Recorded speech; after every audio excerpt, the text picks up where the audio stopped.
Kain tayo guys, gatang langkang ulam natin. Sarap ng ulam. Langka. Langka na may dilis, talagang gusto kong ulam. Maraming salamat. Alam nyo ba, hindi ko naman in-expect talaga na makakapasok tayo sa Batang Quiapo, diba? So, lahat ng viewers ng Batang Quiapo, naku, paganda na ng paganda. Kaya lang, syempre, wala na ako doon dahil wala na din si Ibana. Di ba magkambal nga kami? Charing lang.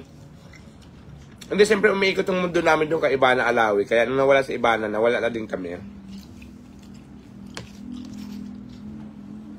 Pero patuloy pa rin kayo manood ng Batang Quiapo. Ang ganda na.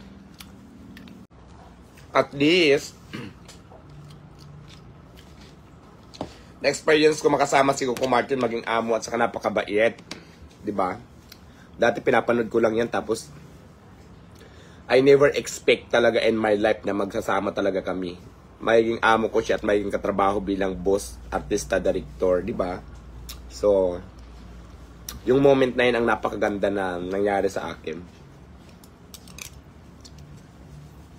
Naranasan ko maging artista, di ba? Mahaba yung roles mo dun, no? At saka tumagal din ako doon, no? At saka tandaan nyo lagi, guys, ha? Hindi lang sa mga followers ko, pati sa mga bashers. Pag ang pinto nagsara, meron yan magbubukas para sa'yo. Di ba? Wag mo buksan, wag mo. Maraming viewers, 11K, magta 12K na dito. Lakihan.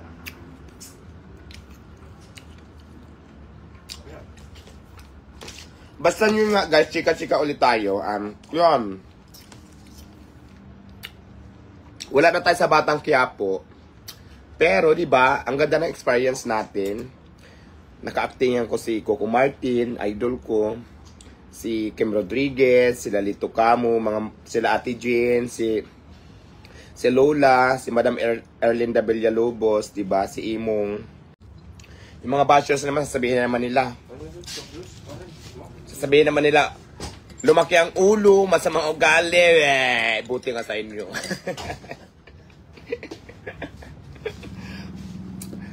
Diba?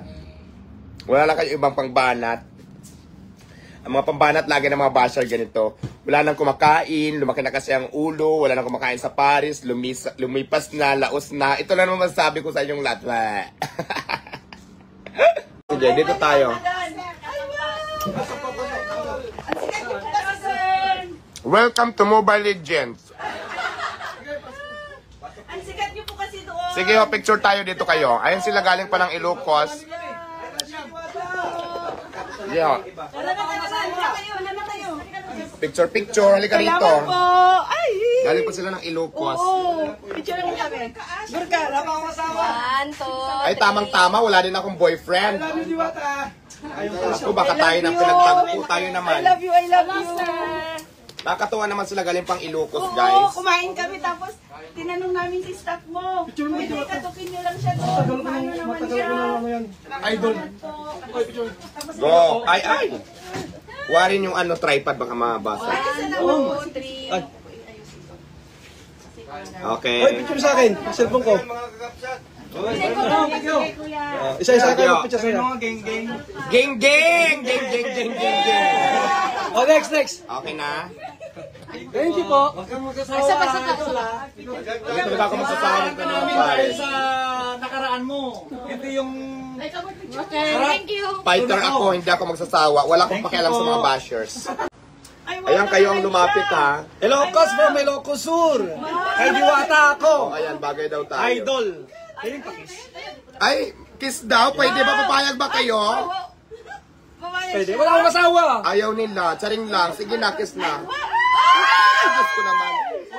Masarap. Charing lang. Thank you, Diwata. Thank you po. Ayan na, silang nag-request ng kiss, ha? Galing sila ng Ilocos. Ang bait-bait niyo po. Kumakain pa siya, oh. Esturbo.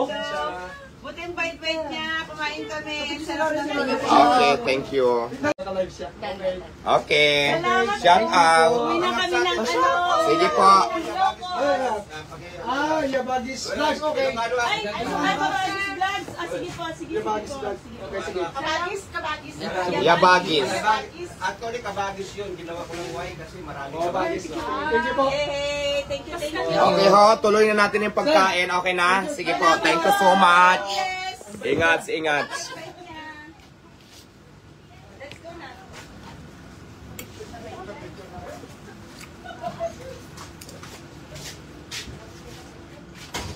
Ayan guys ha, maraming salamat. Actually nakakatuwa naman yung mga taong galing pa sa Ilocos, pumunta dito. Picture kami. Tapos hinalikan pa ako, ang gwapo-gwapo, di ba? O, ayaw ka pa ba guys? Silang lumapit dito para halikan ako ha. O mga bashers, ano naman ang sasabihin niyo? Si kuya ang nagsabi, narinig nyo naman kung pwede akong i-kiss. Ayaw ko nga sana, pero parang ang sarap. Parang dito yun sa kinis. Tika nga, ay sarap! Charing. Bastang alam ko, hinalikan ako ngayon ng gwapong lalaki na galing pang Ilocos. Wala daw siyang jowa. Halak ka. Baka magka-boyfriend na ako nito pag ganito ang mga ginagawa nila sa akin.